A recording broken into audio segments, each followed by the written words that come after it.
není, to fakt nemá cenu. Jestli máš život na piču, tak by to chtělo změnu.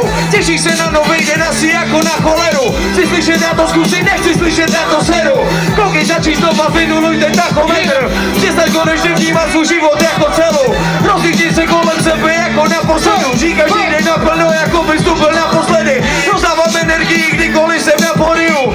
Nemusím si na nic hrát, pochop, já to žiju. Jsem na tom závislý jako feťáci na opiu. Nešají mi nikdy na moji hudbu a na rodinu. Říkám to na rovinu, nepotřebuju závodit, už si jen hápočinu. Přestat se stále stěhovat na pevnost jako cvituš. Si někdy koupit malou filu a být v klidu, jo. Tak to jsou moje malý plány, pilíky do budoucnosti, co je zatím dále. Zatím se tady svý slova do davu pály. Dokud budu moc, tak to budu dělat dál. Vím, že jsou to stále jenom plány. Makám na tom, život není jenom party. Nechci se jednoho dne probudit a žít na skládky. Otvírák!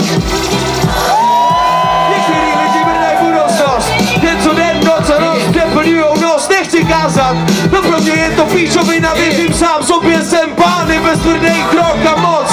Bych si přál, aby mý známí věřili ve svoje schopnosti a svoje plány. Je potřeba věřit svým snům, ne je pálit. Všechno bude v pohodě, jak by řekl Marley. My jsme to zvládli, neslyší zprávy, spláchli jsme sračky a pozdravuju správný lidi, kteří jsou tu dneska večer s námi.